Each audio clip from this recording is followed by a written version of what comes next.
And what do people like to do when they don't have to do anything?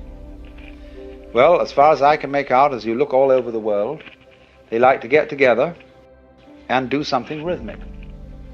They may dance, they may sing, they may even play games, because, say, in playing dice, there's a certain wonderful rhythm to shaking the cup and rolling the dice out on the table, or dealing cards, dip, dip, dip, dip, dip, dip, dip, dip, you know, all the things that people like to do and think about these rhythms. Or some people like to knit, and this is a rhythmic thing, you see. Others just like to breathe. There are all sorts of ways in which we love to do this. Now you see, our very existence is a rhythm of waking and sleeping, eating and moving, and that's all we're doing. And just consider what we do every day. What's it all about? Does it really mean anything? Does it go anywhere? It's just because we want to keep on doing this kind of a hoop-de-da. So you can get a certain vision of life where everything is seen to be a complex pattern of rhythm. And these are also comparable to various games or to various musical forms: sonata, fugue, partita, concerto, symphony, or whatever. And that's what this all is. It's jazz. You see? This is a big jazz, this world. And what it's trying to do is to see how jazzed up it can get. How far out this play of rhythm can go. Now, let's examine the rules of this game. Well, games, and this is again why I'm such an admirer of Piaget, because he knew very well that game is a microcosm of reality. Yeah. That's why we like, I mean, you have to have an explanation for why people like games. Yeah. You know, and I've been talking about this a lot in my lectures too, is you think, well, any competitive game, soccer's a good example, it's basically a hunting game, okay, because you're firing a projectile at a target. Okay, so the target's the goal and the projectile's the ball, but it doesn't matter.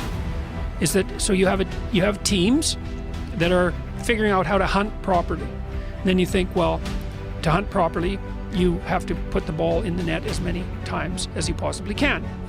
So you organize yourself in a hierarchy to facilitate that. But then that's not the whole story, because you tell your kids, doesn't matter whether you win or lose, it matters how you play the game. And the kid's all freaked out about that because he doesn't know what you mean. But here's what you mean, is that if you're in a league, you're not trying to win the soccer game. You're trying to win the soccer championship. And to win the championship, you have to win a whole bunch of games. And the rules to win a whole bunch of games aren't the same as the rules to win one game.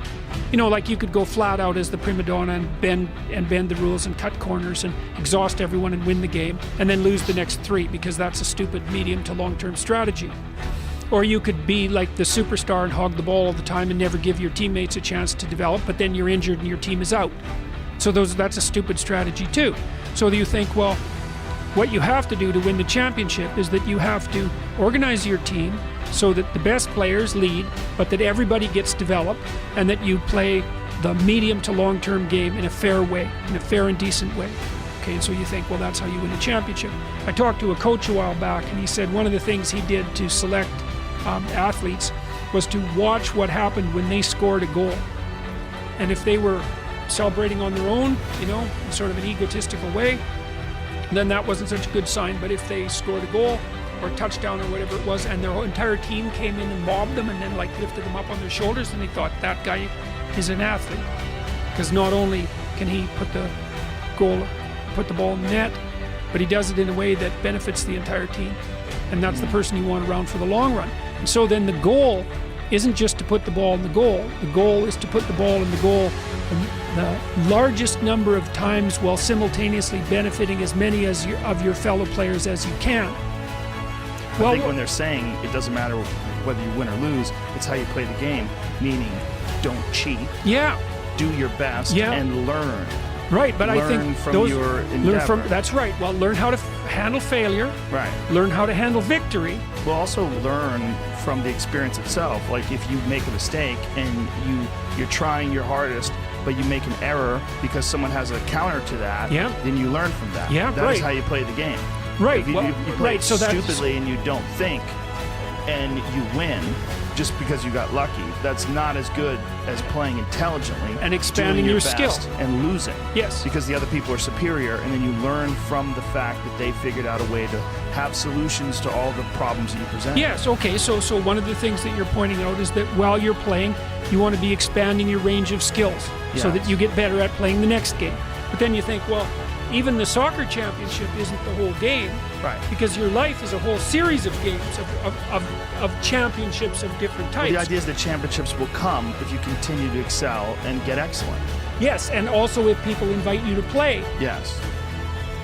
So there's Right, both of the, right. so well, those are the two things. So that's the goal, right? The goal isn't to put the ball in the net. The goal is to get excellent and to be invited to play. Right. And the mechanism is that you put the ball in the goal.